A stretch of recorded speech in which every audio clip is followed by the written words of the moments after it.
Samajwadi party ने 2024 के बाद ज्यादातर पीडीए की राजनीति पर ही जोर दिया है। पीडीए नमस्कार, एमटी टॉक शो में आपका स्वागत है। मैं हूं श्रेया सिंह राठौर। आप देख रहे हैं हमारा राजनीतिक विश्लेषण का कार्यक्रम, जिसमें हम 2027 के समीकरण पर विस्तार से चर्चा करते हैं। उत्तर प्रदेश की राजनीति में वर्ष 2027 का विधानसभा चुनाव धीरे धीरे चर्चा का बड़ा केंद्र और विषय बनता जा रहा है। राजनीतिक दल अपने अपने समीकरण को साधने में जुटे हुए हैं। जहां भारतीय जनता पार्टी तीसरी बार सत्ता में वापसी करने की तैयारी कर रही है, वहीं समाजवादी पार्टी भी पीडीए यानी पिछड़ा, दलित और अल्पसंख्यकों के फॉर्मूले के सहारे सरकार बनाने के सपने देख रही है। और इसी राजनीतिक माहौल में एक नाम लगातार चर्चा में है, जो है शालीम जाफरी।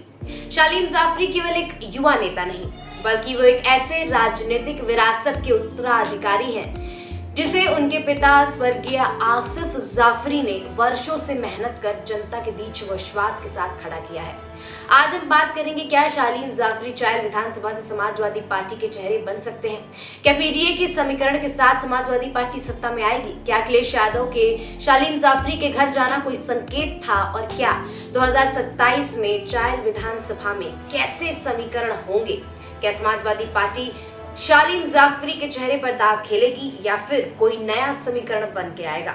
तो चलिए करते हैं कार्यक्रम की शुरुआत और आज इसी मुद्दे पर विस्तार से बात करेंगे। किसी भी नेता की सबसे बड़ी पूंजी जनता का विश्वास होता है। स्वर्गीय आसिफ जाफरी ने चायल क्षेत्र में यही विश्वास कायम किया था।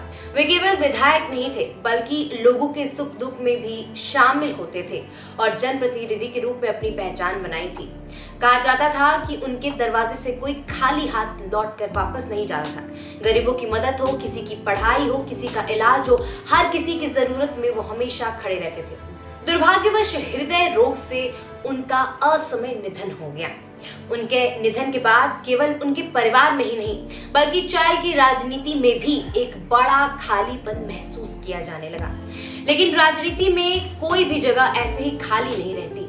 अब उसी विरासत को आगे बढ़ाने की जिम्मेदारी उनके पुत्र शालीम जाफरी के कंधों पर है। आज देश की आधी से ज्यादा आबादी युवा है। ऐसे में समाज में समाजवादी पार्टी लगातार युवाओं के साथ आगे बढ़ रही है। शालीम जाफरी इसी नई पीढ़ी के प्रतिनिधित्व करते दिखाई देते हैं। वे बार बार राजनीतिक केंद्र और जातियों में नहीं, बल्कि शिक्षा, रोजगार, महंगाई, युवाओं के भविष्य के साथ साथ महिलाओं की सुरक्षा, किसानों की समस्याओं पर बात करते हैं। उनका ये संदेश युवाओं के बीच अच्छी चर्चा का विषय बन रहा है।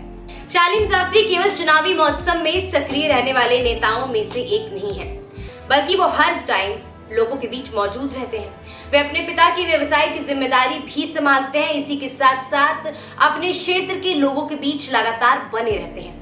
किसी परिवार का दुख हो, किसी की शादी हो, किसी गरीब के मुद्दे में खड़ा होना हो या सामाजिक कार्यक्रम में उपस्थिति दर्ज कराना हो, शालीम जाफरी हर अवसर पर मौजूद दिखाई दिए।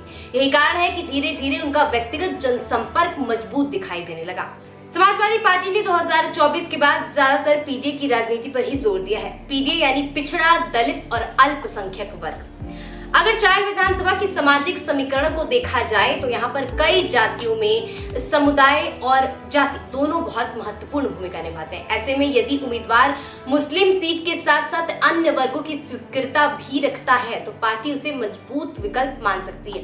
राजनीतिक विश्लेषकों का मानना है कि शालीम जाफरी इसी कारण से इस रेस में आगे हैं और उनका नाम इस जगह से इतनी ज्यादा तेजी से सामने आ रहा है क्योंकि उनका जनसंपर्क जो है उसमें अल्पसंख्यकों के साथ साथ बाकी वर्गों में भी उनकी पहचान और जड़ बहुत मजबूत बताई जाती है।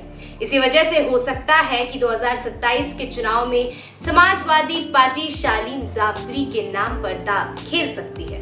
हाल ही में समाजवादी पार्टी के राष्ट्रीय अध्यक्ष अखिलेश यादव प्रयागराज आए थे। इस दौरान उनका शालीम जाफरी के आवास पर जाना राजनीतिक गलियारों में चर्चा का विषय बन गया। राजनीति में हर मुलाकात का एक संदेश होता है। हालांकि पार्टी की ओर से इसे सामान्य मुलाकात ही बताया गया है, लेकिन कार्यकर्ताओं के बीच इसे सम्मान और विश्वास के रूप में देखा जा रहा है। और यही वजह है कि शालीम जाफरी का नाम संभावित दावेदारों में इतना ज्यादा आगे है। अध्याय 6 में देखेंगे कि कौशाम्बी में 3 विधानसभा सीटें हैं और प्रयागराज में 12, कुल मिलाकर 15 विधानसभा क्षेत्र बनते हैं। इन क्षेत्रों में समाजवादी पार्टी के समीकरण को देखें और ध्यान में रखें तो उम्मीदवार कैसे तय होंगे, ये सवाल है। राजनीतिक चर्चा ये भी है कि पार्टी 1 या 2 मुस्लिम चेहरों पर दाव खेल सकती है। यदि ऐसा होता है तो चायल विधानसभा भी उन्हीं सीटों में से है जहां शालीम जाफरी का नाम आगे है। ऐसी स्थिति में शालीम जाफरी का नाम स्वाभाविक रूप से चर्चाओं में आगे आता है। अध्याय 7 में ये समझेंगे कि राह आसान नहीं होगी। राजनीति में केवल लोकप्रियता पर्याप्त नहीं होती, टिकट पाने के लिए कई सारी चीजें जरूरी होते हैं। चायल में समाजवादी पार्टी के कई सारे अन्य लोग सक्रिय हैं। इनमें से आस्था सिंह पटेल, राकेश पटेल, इन दोनों की संगठन में मजबूती बहुत है और जनता के बीच बहुत सक्रिय रहते हैं। इसीलिए रास्ता बिल्कुल भी आसान नहीं होगा। संभावित तौर पर शालीम जाफरी का नाम आगे निकलकर जरूर आ रहा है, लेकिन कई सारे आसपास के मजबूत दावेदारों के बीच होने की वजह से ये जो भी रास्ता है वो पूरी तरीके से उनके लिए कठिन होगा। तो फैसला पार्टी के हाथ में है। चायल में मौजूदा विधायक पूजा पाल अब भारतीय जनता पार्टी में शामिल हो चुकी हैं। भाजपा ने उन्हें प्रदेश उपाध्यक्ष की जिम्मेदारी भी दी है।